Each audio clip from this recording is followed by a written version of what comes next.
Hello, dear students. Students, this is chapter 7 and part 3rd. Okay, we have completed in this chapter part 1 and part 2. And those parts, what we have understood about the tribes. It means tribals, right? Or we have understood about in which places, which types of tribals lived, है ना? And are we can say that are living, so that were very important for us, है ना, कि किस area में कौन कौन से ट्राइबल्स हैं प्रेजेंट डे में। एग्जाम में मोस्टली यहीं से पेपर में पूछा जाता है, ठीक है ना। तो वो आप लोग जो सेकेंड पार्ट है आपके लिए वेरी वेरी इंपॉर्टेंट, तो उसको आपको लर्न कर लेना है, right. This is the part 3rd और इसमें हम लोग देखेंगे changing society, new caste and hierarchy. अब देखेंगे इसमें कि जो ट्राइबल्स हैं वो भी कहीं ना कहीं उनकी भी सोसाइटीज क्या हो रही है, चेंज हो रही है।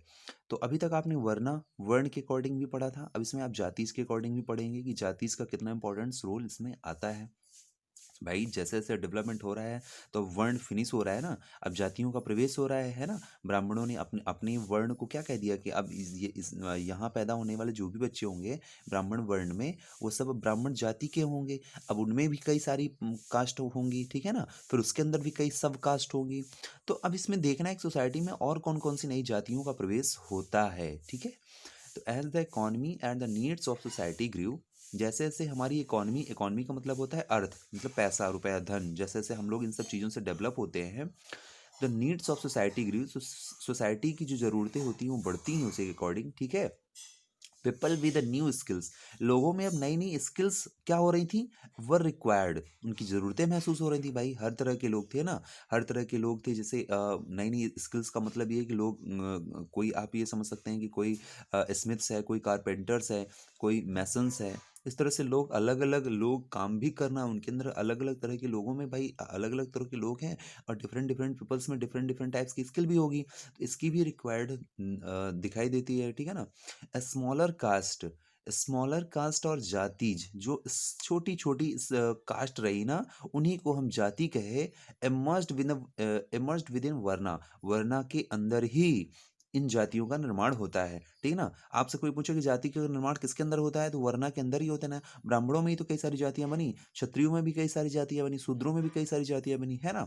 तो वर्ण के अंदर ही कई सारी जातियों का निर्माण होता है। बट वरना हमारे पास 4 ही हैं, वर्ण हमारे पास कितने हैं, 4। वर्ण अरेंजमेंट की बात करें तो सोसाइटी में 4 वर्ण अरेंजमेंट थे, है ना। That were created by work, है ना, जो वर्क के अकॉर्डिंग क्या थे, क्रिएट किए गए थे।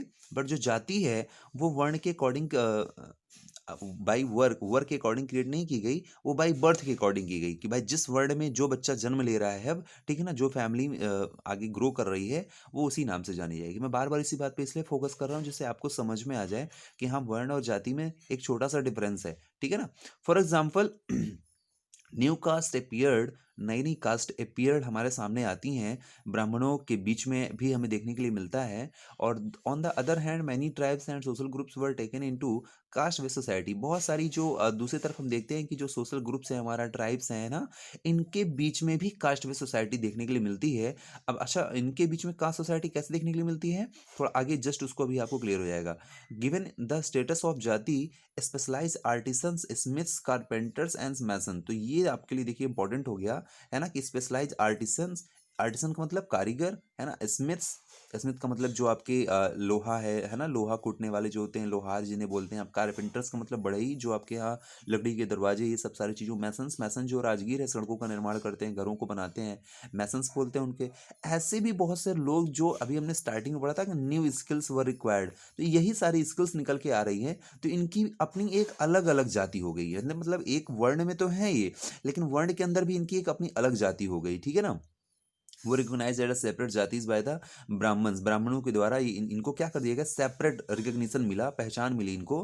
तो इस तरह से हम कह सकते हैं कि जातिज रेदर देन वर्ना, जो जाति रही ना वो वर्ण के कंपेयर में क्या हो गई, became the basis of organising society, यानी सोसाइटी को बनाने में, सोसाइटी को तैयार करने में अब वर्ण का इतना महत्व नहीं रह गया, जाति का महत्व हो गया। जाति का महत्व यानी कि लोहार वाली जाति के लोग, ठीक है ना, बढ़ई वाली जाति के लोग, कारपेंटर्स वाली जाति के लोग, ठीक है ना, मैसन्स वाली जाति के लोग, आर्टिसंस वाली जाति के लोग। तो इस तरह से आप देख रहे हैं कि नई नई स्किल्स डेवलप होने से भी कई सारी जातियों का निर्माण होता है। ये डेलिब्रेशन ऑन जाति है, जाति पर और भी ज़्यादा डेलिब्रेशन कहाँ पे है, तो उसको भी आप लोग थोड़ा देख लीजिएगा, ठीक है ना।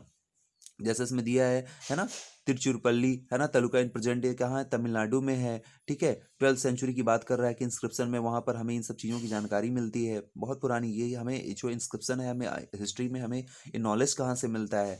दे deliberated in status on a group known as the, है ना, ये देखिए दिखा रथाकर्स लिटरली, और द चैरिट मेकर्स जो रथों को जो बनाते थे, उनमें भी हमें एक अलग जाति मिलती है। तो कुल मिला के जैसे जैसे लोग अब नया नया काम कर रहे थे, उनको उसी तरह की जातियों में सम्मिलित करते गए हम लोग, ठीक है। देखिए नेक्स्ट है एमंग क्षत्रिय। अब क्षत्रियों के बीच में, ये तो ब्राह्मणों के बीच, ब्राह्मणों ने वहां पर हमने हमने देखा थोड़ा सा, ठीक है ना। अब एमंग क्षत्रिय, क्षत्रियों के बीच में क्या हुआ, new Rajput clans became the powerful by 11th and 12th century. नए नए राजपूतों के क्लान, क्लान का मतलब बताया था ना मैंने, एरिया, एरिया वाइज एक बहुत बहुत बड़ा एक एरिया है, उसमें कई सारे क्लान है, ठीक है, ये हमने आपको समझाया था। तो इसमें आप देख रहे हैं कि जो नए राजपूत का मतलब ये है कि जो उन्होंने भी राजपूत क्षत्रिय थे, क्षत्रियों में इनकी क्षत्रिय जो वर्ण है उसमें इनकी काउंटिंग होती थी, ठीक है। तो Rajput clans became a powerful by 11th and 12th century. ये भी क्या हो गए, बहुत ज़्यादा पावरफुल हो गए 11th और 12th सेंचुरी तक में, ठीक है ना। 11th सेंचुरी का मतलब 10,000 से, सॉरी 1000 से लेकर कहाँ तक, 1100 के बीच की, तो उसको 11th सेंचुरी बोला गया, ठीक है। They belong to the different lineage, ये अलग अलग वंशों से बिलोंग करते थे। लाइनेज का मतलब क्या है, वंशों से, अलग अलग वंशों से बिलोंग करते थे, प्रजातियों से बिलोंग करते थे। सच एज हूण, याद रखिएगा ये बहुत ही इंपॉर्टेंट है हूण, क्योंकि ये हूण हमारे यहाँ के नहीं थे। हूणों की पहचान होती है कहाँ से, सेंट्रल एशिया से, यानी सेंट्रल एशिया से, मध्य एशिया से आए हुए, मध्य एशिया से आए हुए ये एक प्रकार की प्रजाति थी, आक्रमणकारी थे, जो हमारे भारत पर आक्रमण करते हैं, ठीक है ना। ये हमारे भारत पर आक्रमण करते हैं लगभग 5वीं और 6वीं शताब्दी में, है ना, 5th एंड 6th सेंचुरी के आसपास ये आक्रमण करते हैं। जिस समय भारत में गुप्त साम्राज्य था, जिस समय भारत में गुप्ता डायनेस्टी थी, उस समय हूणों का आक्रमण होता है यहाँ पर, और ये गुप्ता डायनेस्टी को क्या करते हैं, कमजोर करते हैं। तो ये भी आप लोग डिटेल इनके बारे में लिख लीजिएगा कि हूण क्या थे, हूण क्या थे, हूण, हूण एक प्रकार के क्या थे, अटैकर्स, है ना, that were come from the central Asia, है ना, and they weakened to the Gupta dynasty. इस तरह से आप नोट कर सकते हैं। चंदेल, थोड़ा चंदेलों के बारे में समझ लीजिए। चंदेल क्या है, चंदेल आप याद रखिए, चंदेल यही है जिस एरिया में आप लोग रहते हैं, है ना, बुंदेलखंड। बुंदेलखंड का नाम सुना है आपका, ये आपका जो महोबा, बुंदेलखंड की कैपिटल क्या थी, महोबा थी। महोबा सुना है ना, महोबा हमीरपुर के बारे में आपने सुना होगा, जस्ट पास में ही है। तो ये हम क्या है हमारा बुंदेलखंड, बुंदेलखंड की कैपिटल क्या थी, महोबा। लगभग 400 वर्षों तक, यानी 400 ईयर्स तक महोबा ही कैपिटल रही, किसकी, चंदेलों की, ठीक है ना। चंदेलों के जो संस्थापक रहे, उनका नाम नोट कर लीजिए, नानूक देव नाम है। क्या नाम है, नानूक, नानूक देव। और या इनको चंद्रवर्मन भी कहते हैं, दो नाम है इनके, नानूक देव या चंद्रवर्मन। तो ये दो नहीं है, ये एक ही है, इनके दो नाम है। तो ये इनके चंदेल वंश के संस्थापक थे, कई बार एग्जाम में पूछा गया है, क्योंकि चंदेलों का इतिहास बहुत लंबा रहा, 400 ईयर्स तक ये बुंदेलखंड में रहे, ठीक है ना। ये बुंदेलखंड में रहे, और नानूक देव इनके क्या रहे, संस्थापक रहे। यहीं पर ये चंदेलों में जब हम आगे पढ़ते हैं तो इसमें हमें कीर्तिवर्मन का नाम मिलता है। कीर्तिवर्मन जिन्होंने क्या है, कीरत सरोवर का निर्माण कराया था। और ये कीरत सरोवर, कीरत सरोवर, कीर्तिवर्मन कौन है, चंदेल एक शासक रहे, कीर्तिवर्मन, ठीक है ना। इन्होंने कीरत सरोवर का यानी तालाब का एक निर्माण करवाया, और इसी तालाब के आसपास पृथ्वीराज चौहान का और आल्हा उदल का युद्ध होता है। पृथ्वीराज चौहान और आल्हा उदल कौन थे, आल्हा उदल जो थे, इन्हीं चंदेल वंश के शासकों में, एक सेना के पद पर, एक सेना के पद पर जो सेनापति जो नियुक्त थे, उनके बेटे थे आल्हा उदल, ठीक है ना, उनके बेटे थे आल्हा उदल। तो आल्हा उदल और पृथ्वीराज चौहान के बीच में घमासान युद्ध होता है इसी सरोवर पर। होता क्या है कि पृथ्वीराज चौहान की एक पत्नी रहती है, एक वाइफ रहती है, मलहना, क्या नाम था उनका, मलहना, ठीक है ना। वो संयोगिता नहीं, वो एक दूसरी हैं, ठीक है ना, मलहना थी। ये एक जुलूस लेकर जा रही थी, एक त्योहार मनाने जा रही थी ना, कजली वाला त्योहार, कजली पर्व मना रही थी। तो उसी समय आल्हा-उदल और इनके बीच में युद्ध होता है, जिसमें पृथ्वीराज चौहान की हार होती है। ये बड़ा स्ट्रेंजफुल है कि उस समय, जिस समय पृथ्वीराज चौहान का डंका बोलता था, उस समय पृथ्वीराज चौहान की हार हो जाती है। और ये जो सरोवर है ना, ये जो तालाब है, ये जो पॉन्ड है, ये इस चीज़ का एविडेंस है, गवाह है कि आल्हा-उदल ये जो चंदेल वंश के शासकों के अंडर में रहे, ये इतने प्रतापी थे कि पृथ्वीराज चौहान जैसे एक बड़े शासक को उस समय इन्होंने हरा दिया, ठीक है ना। तो इस वजह से ये बहुत ही फेमस हो जाता है। इस वजह से ये जो चंदेल है ना बहुत फेमस हो जाते हैं। और आपको पता होगा खजुराहो का जो टेम्पल है, खजुराहो का टेम्पल है, कलिंजर का जो दुर्ग है, कलिंजर जो दुर्ग है वो सैनिकों के लिए होता था, यहाँ पर सैनिक बैठते थे, अपनी क्रियाकलाप करते थे। जो खजुराहो था, वो खजुराहो किस लिए फेमस था? खजुराहो तो आज आप लोग जानते हैं किस लिए फेमस है, टेम्पल्स के लिए, लेकिन उस समय खजुराहो का इस्तेमाल क्या होता था? चंदेल शासक क्या करते थे? खजुराहो में अपनी मीटिंग्स करते थे, बैठक करते थे।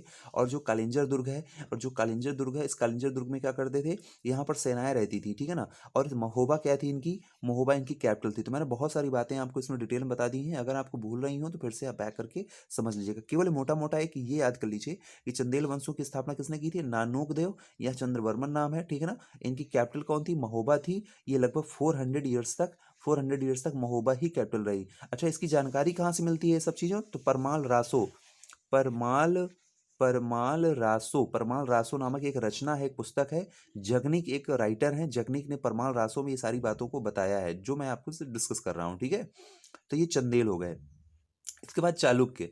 चालुक्य वंश आपका देखिए केरल में भी था, इधर गुजरात में भी है, गुजरात के भी चालुक्य हैं, केरल के भी चालुक्य हैं, ठीक है ना। चालुक्य भी आपके एक क्षत्रिय वंश के, तो जितने भी मैं आपको बता रहा हूँ ना, हूण, चंदेल, चालुक्य, ये सब क्षत्रिय वंश के ही हैं, ठीक है ना।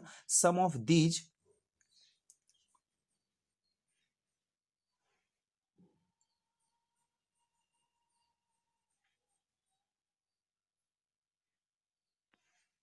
Some of this too had been tribes earlier.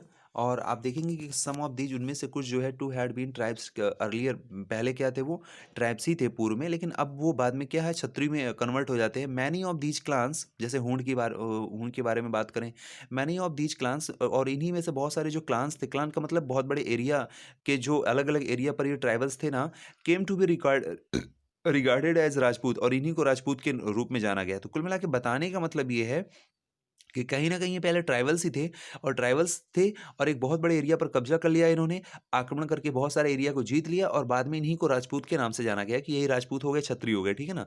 They gradually replace the order rulers, specially in agriculture areas. बाद में कुछ हमें चेंजेस भी देखने को मिलते हैं कि कुछ राजपूतों में क्या है, एग्रीकल्चर भी यानी खेती भी करते हैं। तो इस तरह से here developed society were emerging, एक डेवलप्ड सोसाइटी क्या हो रही थी? इमर्ज हो रही थी।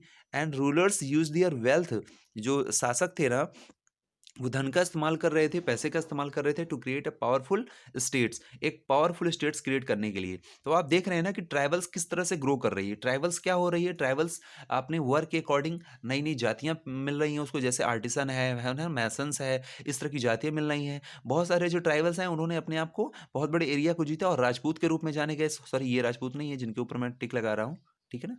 ये तो एक वीमेन है, ठीक है ना, एक वुमेन है आपकी। और कौन सी वुमेन है? ट्राइबल्स वुमेन है, ठीक है। अभी इनके बारे में हम बताते हैं। तो इस तरह से बहुत सारे राजपूत के रूप में भी पहचाने गए, ठीक है। द राइज ऑफ राजपूत, अब राजपूतों का जो उदय है, clans to the position of ruler set an example for the tribal people to follow, ठीक है। Gradually with the support of Brahman, ये जितने भी बनते हैं ना, इनमें ब्राह्मणों का भी हाथ होता है, ब्राह्मण के ही सपोर्ट से। Many tribes became the part of caste system, बहुत सारे जो ट्राइब्स रहे वो अब कास्ट सिस्टम के पार्ट हो चुके थे। But only the leading tribal families, लेकिन जो ट्राइबल फैमिलीज लीड कर रही थी, जैसे राजपूत, ये आगे लीड कर रहे थे, बहुत बड़े एरिया पर कब्जा कर लिए थे, तो ये तो आगे निकलते चले गए, लेकिन बहुत सारे ट्राइबल्स पीछे ही रह गए। वो हंटर गैदरर्स का ही जीवन अपना व्यतीत कर रहे हैं, वो घूम फिर रहे हैं, अब अभी भी फॉरेस्टेड एरिया में रह रहे हैं, वो आज भी वैसे ही हैं। Could join the ruling classes, जो लीडिंग रोल पे हैं वो रूलिंग क्लास ज्वाइन कर रहे हैं, यानी शासन करने की स्थिति में आ चुके हैं। अपने आप को इतना, भाई लोग हैं धीरे धीरे डेवलप कर रहे हैं ना, उनमें से कुछ लोग जैसे आपकी क्लास में हैं, कुछ बच्चे बहुत तेजी से आगे बढ़ते हैं, पढ़ाई करते हैं, कुछ बच्चे वहीं पे रह जाते हैं, राइट। तो a large majority joint the lower जातीज of the caste society, लेकिन अभी भी आप ये याद रखिए कि जो सबसे बड़ी मेजोरिटी रही ट्राइबल्स की, वो लोअर कास्ट की रही, ठीक है ना, उनको लोअर कास्ट में ही काउंट किया गया। बहुत कम ट्राइबल्स ऐसे थे जो हायर हायर तक पहुंच पाए, जैसे क्षत्रियों तक पहुंच पाए, ठीक है। बाकी सब लोअर कास्ट में ही इनको काउंट किया गया। तो हम लोग ये देख रहे हैं कि ट्राइबल्स ने अपनी जातियों में अपना स्थान कहाँ बनाया है, ठीक है। तो जातियों में आपने देखा कि कुछ ट्राइबल्स ने अपने राजपूतों तक अपना स्थान बना लिया था, लेकिन कुछ जो है लोअर कास्ट यानी शूद्र वर्ण के अंदर ही सिमट कर रह गए, ठीक है ना। ऑन द अदर हैंड, दूसरी तरफ देखेंगे, many dominant tribes of Punjab, जैसे पंजाब के हमने देखा था ना खोखरों के बारे में, Sindh and north west, Sindh में हमने क्या देखा था, है ना, लंघास के बारे में पढ़ा था। North west frontier north west frontier यानी गुजरात वाला area had adopted the Islam quite early. बहुत सारे जो ट्राइबल्स थे ना, उन्होंने इस्लाम अडॉप्ट कर लिया, ठीक है ना। बहुत सारे ने क्या कर लिया, इस्लाम अडॉप्ट कर लिया। They continue to reject the caste system, क्योंकि वो कास्ट सिस्टम उनको अभी भी पसंद नहीं था। तो देखिए, जिनको कास्ट सिस्टम नहीं पसंद है, साथ ही साथ उनको अपना चेंज भी करना है, ठीक है ना, तो उनके लिए इस्लाम सबसे अच्छा रहा। उन्होंने इस्लाम पे फोकस किया और इस्लाम अडॉप्ट कर लिया, ठीक है ना, इस्लाम धर्म। They continue to reject the caste system, और कास्ट सिस्टम को रिजेक्ट करते रहे, ठीक है ना। कास्ट सिस्टम को तो बहुत पहले से ही रिजेक्ट कर रहे थे वो, ठीक है ना, कास्ट सिस्टम को तो बहुत पहले से रिजेक्ट कर रहे थे। लेकिन जब डेवलप हो रहे हैं तो उन्होंने देखा कि बहुत सारे हमारे जो ग्रुप है वो डेवलप हो चुके हैं, हिंदूज में जा चुके हैं, ठीक है ना। लेकिन उनको कुछ कुछ ऐसे लोग थे जिनको हिंदूज की जो रीति रिवाजें थे ना, उनको वो पसंद नहीं आ रहा। जैसे unequal social order. Unequal social order का मतलब ये है कि ये भैया ब्राह्मण है, इनके ग्रुप ऐसा है, prescribed by the Orthodox Hinduism, जिनको ऑर्थोडॉक्स का मतलब ये होता है, जो पुराने रूढ़िवादी लोग हैं। जो पुराने रूढ़िवादी का मतलब है कि जो पुरानी रीतियों को मानते हैं, कुरीतियों को मानते हैं। बहुत सारे ऑर्थोडॉक्स हिंदूज में थे, हिंदूज में बहुत सारी कुरीतियाँ भी उस समय फैली थी। आपको जब हम चैप्टर 8 क्लास 8 आएगा ना, तो वहाँ पर हम ऑर्थोडॉक्स हिंदूज़्म के बारे में बताएँगे कि ये लोग जैसे आप कह सकते हैं चाइल्ड मैरिज पे बिलीव करते थे, है ना? और सती प्रथा, सती सिस्टम भी यहाँ पर था, ठीक है ना? विडो रिमैरिज का विरोध करते थे ये लोग, है ना? ऐसे बहुत सारे, एजुकेशन नहीं मिलता था, तो ऐसे बहुत सारे लोग थे। हालाँकि ये सब चीज़ें, कुछ चीज़ें इस्लाम में भी आप आपको देखने के लिए मिलती हैं, ठीक है? लेकिन ट्राइबल्स हैं, अब कुछ कन्वर्ट हो गए उसमें, है ना, इस्लाम में। तो Hinduism has not widely accepted in these areas. तो इन एरियाज में आपको देखने के लिए मिलता है, किस एरियाज में, ये वाला एरिया, ठीक है ना, पंजाब सिंध वाला एरिया। देखिए, पंजाब का बहुत सारा एरिया आज भी पाकिस्तान में है, और आधा पंजाब जो है, आधे से ज़्यादा पंजाब हमारे भारत में भी है, ठीक है। तो Punjab Sindh and north west frontier वाले जितने भी लोग रहे ना, इन्होंने इस्लाम एक्सेप्ट कर लिया, ठीक है ना। वहीं पर हम बलूचीज के बारे में भी पढ़े हैं, है ना। The emergence of a state is closely related to the social change among us tribal people. Two example of this important of our history are described below. तो इनमें से दो एग्जाम्पल हमें देखने के लिए मिलते हैं, दो ट्राइबल्स के एग्जाम्पल हम लेने जा रहे हैं, और वही एग्जाम्पल आपके लिए very very important for your exam, यहीं से मोस्टली ज़्यादा पूछा जाता है, ठीक है। तो अब हम बात करते हैं द गोंड की। ध्यान से सुनेंगे और समझेंगे। सबसे पहले गोंड को समझने से पहले हम शिफ्टिंग कल्टीवेशन के बारे में समझ लेते हैं कि शिफ्टिंग कल्टीवेशन क्या है। देखिए, शिफ्टिंग कल्टीवेशन में क्या दिया, trees and bushes in the forest area are first cut, यानी पेड़ों को और झाड़ियों को सबसे पहले जंगलों में जो है, इनको काट लिया जाता है, एंड बर्न, जला दिया जाता है। The crop is sown in the ashes, और जो यहाँ पर उसके बाद क्या फसल उगाई जाती है, इन्हीं राख पर, जहाँ पर ये जलाए जाते हैं, इन्हीं पर फसलों को उगाया जाता है। भाई, राख जो होती है ना, एसेस होती है, वो भी फायदेमंद होती होगी पेड़ पौधों के लिए, ठीक है ना, तो क्रॉप के लिए। तो when this land loses the fertility, इससे क्या होता है, धीरे धीरे लैंड क्या होती है, अपनी फर्टिलिटी को लूज करती है। अनदर प्लॉट ऑफ लैंड, और फिर क्या होते हैं ये लोग, अनदर प्लॉट ऑफ लैंड, दूसरे लैंड पर चले जाते हैं, वहां पर क्लियर करते हैं, and planted in the same. अब समझिए क्या है। देखिए, कुछ लोग ऐसे होते हैं ट्राइबल्स, जो फॉरेस्टेड एरिया में रहते हैं, और फॉरेस्टेड एरिया में रहते हुए ये करते क्या हैं, ये करते हैं कि पहले किसी एरिया में जाते हैं, किसी एरिया में जाते हैं, वहाँ पर बहुत सारे प्लांट्स लगे होते हैं, बहुत सारे प्लांट्स लगे होते हैं, तो उनको धीरे धीरे कट कर देते हैं। कट करके क्या कर देते हैं, उनको जला देते हैं। जलाने के बाद राख को चारों तरफ फैला देते हैं। फिर खुदाई करते हैं फावड़े से।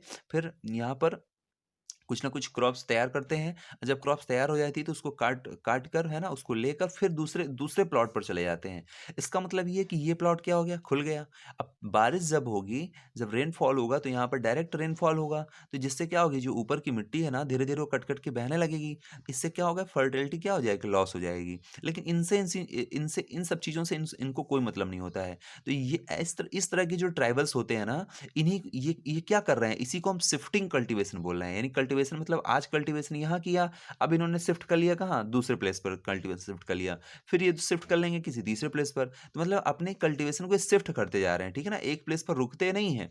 तो इससे नुकसान क्या हो रहा है, इससे नुकसान यही हो रहा है कि जो फर्टिलिटी है मिट्टी की, वो लूज हो रही है, ठीक है ना। बट इनको इसी तरह समझ आता है, ये ऐसे ही करते हैं, और आज भी शिफ्टिंग कल्टीवेशन हमारे भारत में एग्जिस्ट करती है, ठीक है। बहुत सारे एरिया में, जैसे ईस्टर्न आप चले जाएंगे, नॉर्थ ईस्टर्न एरिया में, है ना, इधर पूर्वोत्तर क्षेत्र में भारत के चले जाएंगे आप, ईस्टर्न में जिधर असम, मेघालय, इन सब चीज़ों पे, और इधर कुछ आपका ये उड़ीसा, है ना, छत्तीसगढ़, इन सब एरिया में तो आज भी शिफ्टिंग कल्टीवेशन एग्जिस्ट करती है, ठीक है। अब बात करते हैं द गोंड्स की। द गोंड क्या है? गोंड के बारे में मैंने आपको बताया था। गोंड आपका वो प्लेस, गोंड आपकी जो ट्राइबल्स हैं, ये मोस्टली कहाँ पे हैं आज की डेट में भारत में? तो आप देखेंगे जबलपुर वाला जो एरिया है, यानी मध्य प्रदेश सीधा-सीधा समझ लीजिए, ये मध्य प्रदेश स्टेट में जो जबलपुर है, नरसिंहपुर है वहीं पर, ठीक है ना? ये 2 डिस्ट्रिक्ट है, वो सबसे ज़्यादा गोंड वहीं पर भी अभी आपको मिल सकते हैं, मिलते हैं। तो देखिए इसमें क्या दिया है, the Gond lived in the vast forested reason called Gondwana, यानी गोंड जो है एक ऐसे घने जंगलों में रहते हैं, उस पूरे एरिया को क्या कहा गया? गोंडवाना ही कह दिया गया। ठीक है, ये बात समझ में आ गई। A country inhabited by the Gonds, एक ऐसा देश बन गया वो पूरा गोंडवाना वाला, पूरा मध्य रीजन वाला, कि यहाँ पर सारे जितने भी हैं गोंड ट्राइबल्स ही सबसे बहुत बड़े एरिया में रहते थे, इसलिए इस पूरे एरिया को गोंडवाना कह दिया गया। ठीक है ना? दे प्रैक्टिस शिफ्टिंग कल्टीवेशन, ये जो गोंड ट्राइबल्स थे ना, ये किस तरह से अपनी लाइफ सर्वाइव करते थे? शिफ्टिंग कल्टीवेशन प्रैक्टिस करते थे। शिफ्टिंग कल्टीवेशन क्या होता है? मैंने आपको बता दिया कि इस तरह से अपनी क्रॉप्स को उगाते थे और जीते थे। ठीक है? A large Gond tribe was further divided into many smaller clans, जो बहुत बड़ा जो गोंड ट्राइब था ना, उसको कई पार्ट्स में डिवाइड किया गया स्मॉलर क्लान्स में। Each clan had its own raja और राय। प्रत्येक क्लान्स में, जैसे बहुत सारे क्लान्स हो गए, तो एक में प्रत्येक क्लान में एक राजा रहता था, जिसको राजा भी कहते थे या राय भी कहते थे। ठीक है, दोनों बातें एक ही हैं। राजा ही वो वाला राजा नहीं है जो आप समझ रहे हैं कि किसी एक स्टेट में, लेकिन अपने-अपने क्लान के राजा तो हैं ही, ठीक है? अपने-अपने क्लान के राजा तो हैं ही, जैसे आप आपके घर में आपके पापा हैं, तो वो अपने आपके घर के तो राजा हैं ही ना, ठीक है? तो इसी तरह से एक बहुत बड़े क्लान, बहुत बड़े एरिया पर किसी एक पर्सन को बैठा दिया गया, तो वो उस क्षेत्र का राजा जैसा हो गया, ठीक है ना? वो उसको सँभाल रहा है। तो अबाउट द टाइम हुआ क्या that power of Delhi sultan was declining. ये देखिए उस समय की बात है, तो जिस समय दिल्ली सुल्तान क्या हो रही थी, धीरे-धीरे फिनिश हो रही थी, कमज़ोर हो रही थी। यानी कि तुगलक डायनेस्टी के बाद, यानी पहले खलजी डायनेस्टी आई, फिर तुगलक डायनेस्टी। तुगलक डायनेस्टी जो है, तुगलक डायनेस्टी के बाद ही दिल्ली सल्तनत का धीरे-धीरे पतन शुरू हो जाता है। तो उसी समय जिस समय पतन शुरू हो रहा था ना, लोदी डायनेस्टी इधर से फिनिश हो रही थी। तो ये गोंड का जो है हमें अस्तित्व दिखाई देता है भारत में। ये धीरे-धीरे क्या होते हैं, अपने आप को इधर मजबूत कर लेते हैं, ठीक है ना? जब तक दिल्ली सल्तनत मजबूत रहती है तब तक ये अपने आप को स्ट्रॉन्ग नहीं कर पाते हैं, ठीक है? Each clan had its own raja और rai. About the time the power of Delhi sultan was declining, a few large Gond kingdoms were beginning dominate the smaller Gond chiefs. और आपने देखा कि जो थोड़े बहुत जो गोंड किंगडम्स रहे ना, ये अब डोमिनेट करना शुरू कर दिए। डोमिनेट का मतलब, अब पहले तो इनको गोंडवाना प्लेस ही था इनका, ठीक है ना? जहाँ पर गोंडवाना, अब ये पूरे एरिया पर एक राज्य कर जैसे करने लगे, ठीक है ना? गोंड चीफ बनने लगे यहाँ पर, ठीक है? तो गोंड चीफ बनने लगे, तो इसका मतलब ये है कि एक बहुत बड़े एरिया के क्या हो गए, अब एक बहुत बड़े एरिया पर किसी एक पर्सन को बैठा दिया गया, अब वो पूरे एरिया को देख रहा है। अकबरनामा, अकबरनामा के बारे में मैंने अभी जस्ट आपको चैप्टर 4 में ही समझाया है। अकबरनामा किसने रोट किया है? तो अबुल फज़ल ने, अबुल फज़ल रोट है अकबरनामा, और 3 वॉल्यूम इसमें मैंने पढ़ाया था आपको। तो जो अकबरनामा है, उसमें पता चलता है history of Akbar's reign, Akbar के शासन में पता चलता है, mentions the Gond kingdom of Garhakatanga. याद रखिएगा, वेरी, वेरी इंपॉर्टेंट लाइन है ये, वेरी, वेरी इंपॉर्टेंट लाइन, कि गढ़कटंग, तो ये जो पूरा एरिया था ना गोंडवाना का, ये यहाँ पर एक गढ़कटंग है। क्या है? गढ़कटंगा। गढ़ा कटंगा है, या गढ़कटंगा कह दीजिए, तो गढ़ा कटंगा एक किंगडम बन गया था। इसको मेंशन किया गया है, अकबर ने अपने शासन में भी इस गढ़कटंगा को मेंशन किया है। किसको मेंशन किया है? इस गढ़कटंगा को मेंशन किया है अकबरनामा में, ठीक है ना? Mention history of Akbar's reign, Akbar के शासन में इस गढ़कटंग यानी गोंड किंगडम यानी गढ़कटंगा का गोंड किंगडम, ठीक है ना? ये पूरा गढ़कटंगा हो गया, और यहाँ का जो गोंड साम्राज्य है, गोंड राज्य है, ये भी अकबरनामा में क्या है? अकबरनामा के बुक में सम्मिलित मिलता है। इसका मतलब ये है कि ये उस समय अकबर के समय में भी ये बहुत बड़ा अस्तित्व रखा रहा होगा, ठीक है ना? अच्छा, इसके पास विलेज कितने थे? दैट हैड 70,000 विलेज, जिसमें इसमें छोटे-छोटे, छोटे-छोटे करके कितने विलेज थे? 70,000 विलेज। आइए इनके बारे में और अच्छे समझते हैं। देखिए, the administrative system of these kingdoms becoming centralised and the kingdom was divided into. देखिए जो ये बहुत ही इंपॉर्टेंट लाइन पहली ही लाइन में दी गई है, कि जिनका यहाँ का जो एडमिनिस्ट्रेटिव सिस्टम था of these kingdoms was becoming centralised, यानी इस पूरे गोंडवाना का, इस पूरे गढ़कटंगा का एक जो चीफ होता था ना, सारी पावर उसी के हाथ में होती थी, ठीक है ना? वो जैसा कहेगा ना, उसी के अकॉर्डिंग सब कुछ होता था, तो सेंट्रलाइज थी, ठीक है ना? अलग-अलग भागों में नहीं बँटा हुआ था कि यहाँ का कोई एक राजा और हो जाए, यहाँ का एक राजा और हो जाए। एक ही गोंड चीफ होता था ना, वो पूरा कंट्रोल कर लेता था। The kingdom was divided into, अब देखिए जो बहुत बड़ा गोंडवाना है, दिमाग में रखिएगा कि बहुत बड़ा गोंडवाना है, अब उसको डिवाइड करेंगे कई पार्ट्स में। तो गोंडवाना को डिवाइड किया गया किन में? गढ़ में। ध्यान दीजिएगा, ये पूरी यही पूरा गोंडवाना है, ये देखिए दिया गया है आपका गोंडवाना। ये देखिए यहाँ पर बहुत सारे एरिया आज भी हमें मिलते हैं, जैसे चौरागढ़ है ना? कोलंगा है ना? बैरोगढ़ है ना? मंडला है, और ये पूरा एरिया मिलकर क्या बनता है? गोंडवाना। देखिए यहाँ नर्मदा रिवर भी यहीं से जा रही है, तो पूरा एमपी वाला एरिया ही है ही ये, ठीक है? तो और महाराष्ट्र का भी कुछ एरिया कवर करता है गोंडवाना, ठीक है? तो अब आप ये समझिए कि जो उसको डिवाइड किया गया, तो गोंडवाना बनी, यानी उसको किस में डिवाइड किया? गढ़ में। तो गोंडवाना जो है किस में डिवाइड हुआ? गढ़ में डिवाइड हुआ। किस में डिवाइड हुआ? गढ़ में। ईच गढ़, और प्रत्येक गढ़, जो प्रत्येक गढ़ रहे, प्रत्येक गढ़ was control by particular Gond clan. अब प्रत्येक गढ़ों में एक गोंड क्लान बैठा दिया जाता था। तो एक गोंड क्लान का मतलब ये होता है कि इस गढ़ को कंट्रोल करेगा, ये इस गढ़ को कंट्रोल करेगा, इस गढ़ को कंट्रोल करेगा, ठीक है ना? अब गढ़ बड़े एरिया हैं, ठीक है? This was further divided into units of 84 village. अब देखिए एक गढ़ को कितने विलेज में डिवाइड किया गया? 84 विलेज में। कितने विलेज में? 84। यानी गढ़ भी बहुत बड़ा होता था, तो जब गढ़ बड़ा है तो अब उसको भी कंट्रोल करना मुश्किल हो रहा है, तो उसको 84 विलेज में डिवाइड कर दिया गया, जिसको क्या कहा गया? 84 विलेज को 84 कहा गया। क्या कहा गया? 84 कहा गया। फिर से समझ लिए कि जो गोंडवाना है, गोंडवाना को किस में कन्वर्ट किया गया? गढ़ में बांटा गया। गढ़ बहुत बड़े बड़े होते थे, इसलिए गढ़ों को भी कई सारे पार्ट्स में डिवाइड किया गया, जिसमें 84 विलेज में डिवाइड किया। जैसे एक गढ़ में 84 विलेज, दूसरे गढ़ में 84 विलेज। अभी हमने 70,000 विलेज पढ़े हैं ना, 70,000 विलेज, तो वो तो हमें कवर करना ही है, ठीक है? तो 84 विलेज में, फिर अगले गढ़ को भी 84 विलेज में, और प्रत्येक 84 विलेज में जो भी डिवाइड किए गए गढ़ हैं उनको 84 कहा जाता था। 84 का मतलब हिंदी में 84 होता है वैसे। The 84 was subdued. अब फिर इस 84 को भी डिवाइड किया गया 12 वाले में, 12 विलेज में। तो अब यहां से डिवाइड नहीं किया जाएगा, ठीक है ना?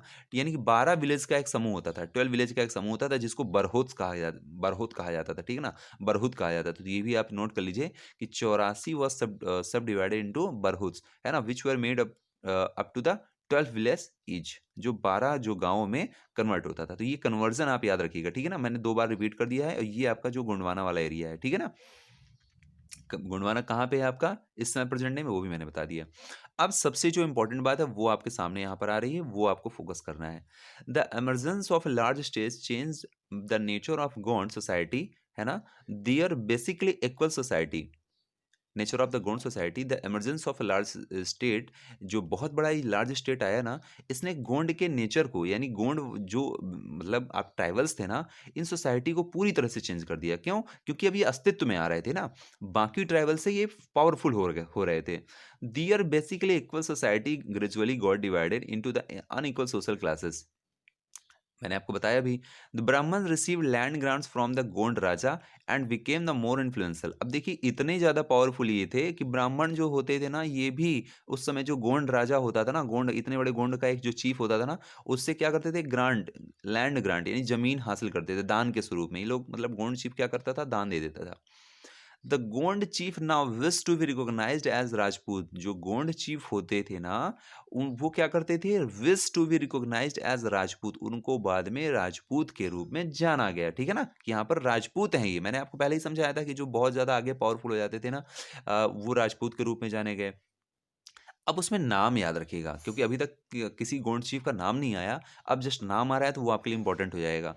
अमन दास का नाम याद रखिएगा। अमन दास द गोंड राजा ऑफ गढ़कटंग। मैंने बताया ना कि ये पूरा गढ़कटंग, ठीक है ना? गढ़कटंगा वो लेक कहाँ पे है? अकबरनामा में। तो यहाँ का राजा कौन सबसे पहले निकल के आ रहा है? अमन दास। अमन दास का नाम याद कर लीजिएगा, ठीक है? Aman Das the Gond raja of Garhakatanga assumed the title of Sangram Shah. इसको कौन सा टाइटल मिला हुआ था? संग्राम शाह। तो याद रखिएगा, अमन दास को ही संग्राम शाह कहते हैं। और आप जब हिस्ट्री में आपको नाम मिलेगा ना ज्यादातर, तो संग्राम शाह, संग्राम शाह, संग्राम शाह, यही नाम मिलेगा। अमन दास का नाम जल्दी नहीं मिलेगा। लेकिन आपको याद रखना है कि अमन दास को ही क्या कहा गया? संग्राम शाह कहा गया। Who was the ruler of Garhakatanga that were recognised as Rajput, जो राजपूत के रूप में जाने गए, बट पहले क्या थे? ट्राइबल्स थे, ठीक है? हिज सन, उसका जो बेटा था, किसका? अमन दास का या संग्राम शाह का। टाइटल का मतलब समझते हैं ना, जैसे आपके घर में कोई आपका नाम कुछ ओरिजिनल नाम स्कूल में कुछ और रहता है, और घर में कुछ किसी और नाम से आना रहता है, तो वही टाइटल है। तो इसका टाइटल संग्राम शाह हो गया। तो हिज सन, उसका जो पुत्र था दलपत, ये भी नाम याद रखिएगा, दलपत। संग्राम शाह के बेटे का नाम क्या है? दलपत, यानी अमन दास के बेटे का नाम क्या है? दलपत। दलपत का विवाह किससे होता है? दलपत का विवाह होता है मैरिड प्रिंसेज, एक राजकुमारी से होता है जिसका नाम है दुर्गावती। ये बहुत ही इंपॉर्टेंट महिला है, ये बहुत ही इंपॉर्टेंट वुमेन है दुर्गावती। तो याद रखिएगा कि गढ़कटंगा के राजा अमनदास, जिनको हम संग्राम शाह भी कहते हैं, के बेटे दलपत, दलपत का विवाह किससे हो रहा है? मैरिड प्रिंसेस राजकुमारी दुर्गावती से हुआ। अब दुर्गावती के बारे में समझ लीजिए कि दुर्गावती कहाँ से आ गई। दुर्गावती कहाँ कौन थी? The daughter of Shalivahan, the daughter of Shalivahan. Shalivahan कौन? चंदेल राजपूत ऑफ महोबा। मैंने बताया था कि महोबा जो क्षेत्र है, बुंदेलखंड एरिया है, ये चंदेलों है ना, चंदेल वंश का यहाँ पर अड्डा सबसे अधिक रहा है, सबसे अधिक समय पर रहा है। चंदेल वंश की उपलब्धि यहाँ पर रही है। तो जब भी बुंदेलखंड का नाम आएगा, आपको चंदेल शासकों के बारे में याद रखना है। नानुक देव चंद्रवर्मन जो इसके संस्थापक रहे हैं, है ना। कीर्तिवर्मन का नाम भी मैंने आपको बताया, ठीक है ना। इस तरह से बहुत सारे राजा यहाँ पर रहे हैं। अलाउद्दल का भी नाम बताया, जो एक सैनिकों के बेटे थे, है ना। बाद में यही कई राज्यों को यहाँ पर आसपास के जीतते हैं। पृथ्वीराज चौहान से इनका युद्ध भी होता है, ठीक है। तो दलपत, देखिए Prithviraj Chauhan first, Prithviraj Chauhan second, Prithviraj Chauhan third. इस तरह से तीन पृथ्वीराज हैं। तो जिनके बारे में हम ज्यादा पॉपुलैरिटी गेन करते हैं, वो पृथ्वीराज चौहान थर्ड ही ठीक है ना। और ये पृथ्वीराज चौहान थर्ड नहीं थे, ठीक है, ये भी आप समझ सकते हैं।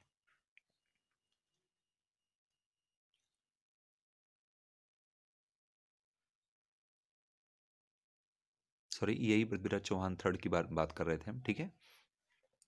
Dalpat, Dalpat however died. अब देखिए दलपत की मृत्यु हो जाती है, दलपत की मृत्यु हो जाती है। Dalpat however died early Rani Durgavati. Dalpat की जैसे ही पहले तुरंत मृत्यु हो जाती है, कुछ शादी के कुछ समय बाद मृत्यु हो जाती है।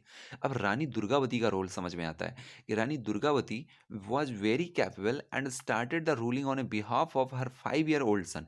यानी उनके 5 साल का बच्चा भी था, उसको गद्दी पर बैठाकर, है ना, उसी के बिहाफ में रानी दुर्गावती शासन करने लगती है, इतने बड़े गोंडवाना साम्राज्य में, ठीक है ना। इतने बड़े गोंडवाना साम्राज्य में। तो वीर नारायण, ठीक है ना, उसका क्या नाम था? उसके बेटे का नाम क्या था? उसके बेटे का नाम था वीर नारायण, ठीक है ना। Vir Narayan under her kingdom became even the more extensive in, बहुत ज्यादा विस्तार उन्होंने किया था। अब सोचिए दुर्गावती ने अपने क्षेत्र का बहुत बड़ा विस्तार कर लिया था, यानी दलपत की मृत्यु होने के बाद भी गोंडवाना का बहुत बड़ा विस्तार कर लिया गया, ठीक है। इन 1565 की बात है, Mughal forces under the Asaf Khan. 1565 में उस समय मुगल हमारे भारत में आ ही चुके थे। इन्होंने गोंडवाना पर कब्जा करने के लिए आसफ खान को भेजा, और आसफ खान ने आक्रमण किया गढ़कटंगा पे। A strong resistance was put by the Rani Durgavati. Rani Durgavati और आसफ खान के बीच में घमासान युद्ध हुआ। आसफ खान, है ना, आसफ खान को एक मतलब एक समय ऐसा लगने लगा था कि वो हार जाएगा, लेकिन फाइनली हुआ क्या? She was defeated and prefer to the die rather than surrender. लेकिन अंततः मुगल सेना बहुत बड़ी थी, ठीक है ना। रानी दुर्गावती हार जाती हैं, लेकिन जैसे ही वो हारने लगती है ना, तो उनको हारना पसंद नहीं था। इसके बजाय उन्होंने मरना स्वीकार कर लिया, ठीक है ना। तो उन्होंने हारना स्वीकार नहीं किया, उन्होंने मरना स्वीकार कर लिया। रेदर देन सरेंडर, सरेंडर नहीं किया कि आत्मसमर्पण कर दिया हो कि भाई ठीक है हम हार गए, हमारी जान बख्श दो, ऐसा कुछ नहीं। उन्होंने सोचा कि अब मैं हार रही हूँ, तो उन्होंने खुद अपनी जान दे दी, ठीक है ना, हर सन। और बाद में उनका पुत्र भी मारा गया, ठीक है। तो इस तरह से ये कितनी इंपॉर्टेंट बात है आपके लिए कि गढ़कटंगा की रानी दुर्गावती, है ना, युद्ध में लड़ते लड़ते अपने क्षेत्र को उन्होंने मुगलों को दिया नहीं, अपने क्षेत्र में लड़ते लड़ते अपनी जान दे दिया। हारना उनको पसंद नहीं था, इसलिए उन्होंने अपनी जान दे दिया। इसलिए रानी दुर्गावती बहुत ही फेमस है। आप जबलपुर जाएंगे ना, तो इनका म्यूजियम भी बना हुआ है, रानी दुर्गावती का म्यूजियम भी बना हुआ है। वहां पर आप देखेंगे इनकी जो वीर गाथाएं हैं दुर्गावती की, वो आपको सुनने के लिए वहां पर मिलेंगी। तो गढ़कटंगा वाज अ रिच स्टेट, एक बहुत बड़ा रिच स्टेट था। It earn the much wealth and trapping of exporting wild animals and other kingdom से। आप देखेंगे कि यहाँ पर गढ़कटंगा कोई छोटा मोटा स्टेट नहीं था, बहुत बड़ा स्टेट हो गया था, ठीक है ना। यहाँ पर बहुत ही जंगली जानवरों का एक्सपोर्टेशन, यानी कि यहाँ से हम क्या करते थे, बहुत बड़े जो वाइल्ड एलिफेंट होते थे सैनिकों में उनको भर्ती करते थे। When the Mughal defeated the Gonds, जब मुगलों ने गोंड को हराया, तो दे captured a huge beauty of A precious coins and elephants. बूटी मैंने क्या बताया, बूटी मतलब होता है लूट। लूट यानी कि लूट में पाया गया जो धन होता है, लूट में जैसे युद्ध किया, युद्ध में पाया गया जो धन होता है उसे बूटी कहते हैं। तो जब मुगलों ने यहाँ पर गोंडवाना पर युद्ध किया ना, तो जब जीत लिया, तो इनको बहुत ज़्यादा, बहुत बड़ी-बड़ी मात्रा में क्या हुआ, प्रीशियस कॉइन्स मिले, सोने के सिक्के, सिक्के सिक्के, है ना, कई प्रकार के प्रीशियस कॉइन्स मिले, एलिफेंट्स मिले इनको, है ना। तो यानी मुगलों का साम्राज्य क्या हो गया, और बढ़ गया। They annexed they annexed a part of the kingdom, और आप देखेंगे कि इन्होंने बहुत बड़े एक साम्राज्य पर कब्जा कर लिया था। They annexed part of the kingdom, बहुत बड़े राज्य पर इन्होंने कब्जा कर लिया। यानी मुगलों ने गोंडवाना एरिया को जैसे ही जीता तो उनका एक बहुत बड़ा एरिया यहाँ से कवर हो जाता है। एंड क्यों? क्योंकि गोंड ने बहुत बड़ा एरिया अपना विस्तार किया ही हुआ था, ठीक है ना? Granted the rest to the Chandra Shah. अच्छा, उन्होंने कब्जा तो कर लिया, लेकिन वहां पर एक शासक, दुर्गावती के बाद चंद्र शाह नाम से एक शासक था, ठीक है ना? जो कौन था? Uncle of Vir Narayan. Uncle of Vir Narayan का मतलब ये था कि रानी दुर्गावती के बेटे का नाम क्या था? रानी दुर्गावती रानी दुर्गावती के बेटे का नाम क्या था? वीर नारायण था, ठीक है ना? तो वीर नारायण का अंकल यानी चंद्रशाह यानी दलपत का भाई रहा होगा, ठीक है ना? तो इस तरह से उसको क्या कर दिया, मुगलों ने क्या कर दिया कि ठीक है, हम तुम पर कब्जा नहीं कर रहे हैं, तुम हमारे अंडर में काम करोगे, लेकिन गोंडवाना में शासन तुम करो, ठीक है? इस तरह से मुगलों ने उनको दान दे दिया। अच्छा, ये इस समय शासन किसका रहा होगा? शासन आप समझिए कि जो मैंने डेट बताई आपको, आप पता लगाइए कि इस समय अकबर का शासन रहा होगा कि जहांगीर का शासन रहा होगा, right? Despite the fall of Garhakatanga, ये आपको कहाँ से पता चल जाएगा किसका शासन है? जब भी आप याद रखिए, जब मैंने आपको 6 रूलर्स बताए थे, तो जैसे बाबर है, अकबर है, तो उसके सामने हमने उनका डेट लिख दिया था कि इस समय से इस समय तक। तो जिसके बीच में ये डेट पड़ेगी, वही यहाँ का उस समय उसी ने युद्ध करवाया होगा गोंडवाना में, राइट? तो इस तरह से आप समझ जाएँगे, ठीक है? अब देखिए, डिस्पाइट द फॉल ऑफ गढ़कटंगा, गढ़कटंगा की मतलब आप कह सकते हैं कि फॉल के बाद, यानी गढ़कटंगा एक तरह से हार गया, मुगलों के अधीन हो गया। The Gond kingdom survive for some time, फिर इसके बावजूद भी गोंड साम्राज्य काफी समय तक जीवित रहा, काफी समय तक सर्वाइव करता रहा, ठीक है ना? However they became much weaker, लेकिन बाद में धीरे धीरे कमजोर पड़ता गया। Later struggle unsuccessfully engaged the stronger Bundela and Maratha, बाद में यहाँ पर इन्हीं गोंड पर बुंदेलों ने और मराठों ने कब्जा कर लिया, ठीक है ना? बुंदेला बुंदेला यानी बुंदेलखंड के जो भी लोग थे उनको बुंदेला कहा गया, ठीक है ना? तो बुंदेलों ने और बाद में मराठियों ने यहाँ पर कब्जा कर लिया कुछ भाग पर, और कुछ भाग पर बुंदेलों ने कब्जा कर लिया, ठीक है? तो इस तरह से गोंडवाना का अस्तित्व हमें सामने के लिए मिलता है। नेक्स्ट हेडिंग है हमारी द अहोम, ठीक है? इसको हम लोग नेक्स्ट वीडियो में कवर करते हैं, और शायद ये लास्ट हेडिंग होगी आपकी बुक की, ठीक है?